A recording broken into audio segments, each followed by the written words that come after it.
नमस्कार बच्चों, आज हम कविता नदी की पुकार पढ़ेंगे।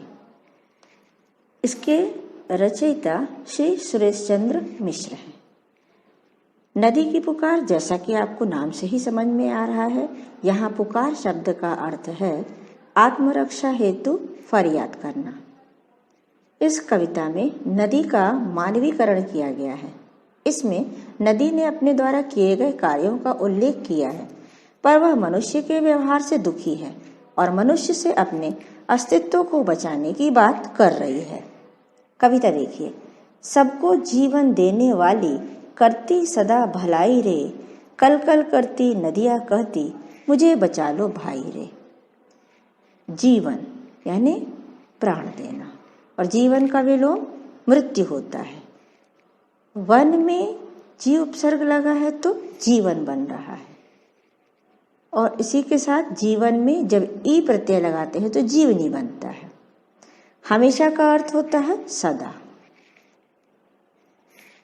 अब देखिए, सबको जीवन देने वाली करती सदा भलाई रे। नदी अपने दुखों का वर्णन करते हुए कहती है कि वो सबको जीवन देती है और सबकी भलाई करती है। कल कल की ध्वनि उत्पन्न करने वाली नदी इंसानों से कह रही है कि उसका अस्तित्व खतरे में है, इसलिए हे भाई मुझे बचा लो। प्रश्न बनता है, नदी सबको क्या देती है? इसका उत्तर है जीवन। दूसरा, नदी सदा क्या करती है? तो इसका उत्तर बनता है भलाई। मर्यादा में बहने वाली होकर अमृत धारा, प्यास बुझाती हूँ उसकी जिसने भी मुझे पुकारा। परहित का जीवन है अपना, मत बनिए सौदाई रे, कल कल करती नदियाँ कहती मुझे बचा लो भाई रे। मर्यादा का अर्थ है सीमा। मर्यादा में इत प्रत्यय लगेगा तो मर्यादित बनेगा। अमृत का पर्यायवाची सोम और पीयूष, और अमृत का विलोम हो जाएगा जहर। परहित यानी दूसरों की भलाई के लिए, और सौदाई मतलब पागल। तो मर्यादा में बहने वाली होकर अमृत धारा, यानी नदी कह रही है कि वो हमेशा मर्यादा में बहती है और उसका जल जो है वो मनुष्य के लिए अमृत के समान है। प्यास बुझाती हूँ उनकी जिसने भी मुझे पुकारा, यानी जो भी नदी को पास जाकर पानी पीना चाहता है वो उसकी प्यास बुझाती है। परहित का जीवन है अपना, मत बनिए सौदाई रे। नदी कह रही है कि उसका जीवन का उद्देश्य ही यही है कि वह दूसरों की भलाई करे, दूसरों की सहायता करे। इसलिए वो मनुष्य से कह रही है, हे मनुष्य, सौदाई यानी पागल मत बनो, तुम अपने व्यवहार में परिवर्तन लाओ। कल कल करती हुई नदी कहती है कि मुझे बचा लो भाई रे, यानी नदी मनुष्य से कह रही है कि मैं इतना आपको सुविधाएं दे रही हूँ, मैं आपको जल दे रही हूँ जो आपके प्राणों के लिए बहुत आवश्यक है, तो इसको आपको उसका उपयोग करिए, पर मुझे नष्ट होने से बचा लीजिए। गिरिवन से निकली थी तब मन में पाला था सपना, जो भी पथ में मिल जाए बस उसे बना लो अपना। मगर मलिनता लोगों ने तो मुझ में डाल मिलाई रे, कल कल करती नदियाँ कहती मुझे बचा लो भाई रे। गिरिवन यानी पर्वतीय जंगल, पथ का पर्यायवाची मार्ग, राह, रास्ता। मलिनता यानी गंदगी, मलिनता का विलोम स्वच्छता। अर्थ देखिए, गिरिवन से निकली थी तब मन में पाला था सपना। गिरिवन यानी नदी का उद्गम स्थल, ऊंचे ऊंचे पर्वत शिखर होते हैं। तो जब वहां से नदी निकलती है तो उसने एक सपना देखा था। क्या देखा था?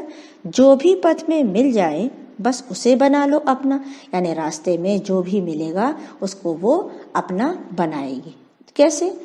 पेड़ पौधों को जल देकर वो उनको हरा भरा बनाएगी, वन्य प्राणियों की वो प्यास बुझाएगी, और मनुष्य को उसके दैनिक कार्यों के लिए स्वच्छ जल देगी। मगर मलिनता लोगों ने तो मुझ में डाल मिलाई रे, यानी लेकिन मनुष्य ने क्या किया कि नदी में कूड़ा कचरा गंदगी डाल डालकर उसको मलिन कर दिया है, अस्वच्छ कर दिया है, गंदी कर दिया है। बड़े बड़े कारखानों का अपशिष्ट पदार्थ जो है वो आसानी से नदी में मिला देते हैं, तो इस तरीके से नदी गंदी हो जाती है। कल कल करती नदियाँ कहती मुझे बचा लो भाई रे, यानी नदी कल कल की आवाज करती हुई कह रही है कि मुझे बचा लो। नदिया के तट पर बैठो तो हरदम गीत सुनाती, सूखा पड़ जाए तो भी कितनों की प्यास बुझाती, बिना शुल्क जल दे देती है कितनी आए महंगाई रे, कल कल करती नदिया कहती मुझे बचा लो भाई रे। तट का पर्यायवाची हो जाएगा तीर किनारा, हरदम यानी सदैव, सूखा का विलोम गीला, शुल्क का अर्थ है फीस। नदिया के तट पर बैठो तो हरदम गीत सुनाती। कभी आप नदी के तट पर बैठे हैं? बहुत अच्छा लगता है, तो वहाँ पर बैठने पर बहुत आनंद आता है। हरदम वहाँ पर एक ऐसा लगता है कि नदी कोई गीत कह रही है। सूखा पड़ जाए तो भी कितनों की प्यास बुझाती। सूखा यानी जब बारिश नहीं होती है तो सारी धरती सूख जाती है, चारों ओर सूखे का वातावरण रहता है, तो नदी जब सूखा पड़ जाता है तब भी अपना जल देती है, सब लोगों की वो प्यास बुझाती है, वन्य प्राणियों की प्यास बुझाती है, मनुष्य की प्यास बुझाती है, पेड़ पौधों को भी वो पानी देती है, बिना शुल्क जल दे देती है कितनी आए महंगाई रे। कभी हमको नदी से यदि हम पानी लेने जाते हैं या प्राणी जाता है तो वहां पर उसको किसी तरह का कोई शुल्क नहीं देना पड़ता है। कल कल करती नदियाँ कहती मुझे बचा लो भाई रे, यानी नदी अपनी आवाज में कह रही है कि हे मनुष्य तुम मुझे बचा लो। प्रश्न देखिए, नदियाँ महंगाई होने पर भी बिना शुल्क क्या देती है? इसका उत्तर है जल। नदियाँ नहीं रहेगी तो सागर भी मुरझाएगा, मुझे बताओ नाला तब किससे मिलने जाएगा। हो हैया की धुन न दे कभी सुनाई रे, कल कल करती नदियाँ कहती मुझे बचा लो भाई रे। सागर का पर्यायवाची समुद्र और रत्नाकर है। नदियाँ नहीं रहेगी तो सागर भी मुरझाएगा। नदी अपना बहुत सारा जल जो है वो जाकर सागर को, समुद्र को देती है। तो यदि नदी ही नहीं रहेगी, नदी ही सूख गई, नदी ही गंदी हो गई, तो सागर में भी गंदगी जाना स्वाभाविक है। इसलिए नदी का होना बहुत जरूरी है। मुझे बताओ नाला तब किससे मिलने जाएगा। नदी में छोटे छोटे नाले होते हैं, उनका पानी भी जाकर नदी में मिलता है और फिर नदी जाकर सागर में मिलती है, यानी वो बहुत सारा पानी लेकर कहाँ जाती है? सागर के पास जाती है। हो हैया की धुन न दे कभी सुनाई रे।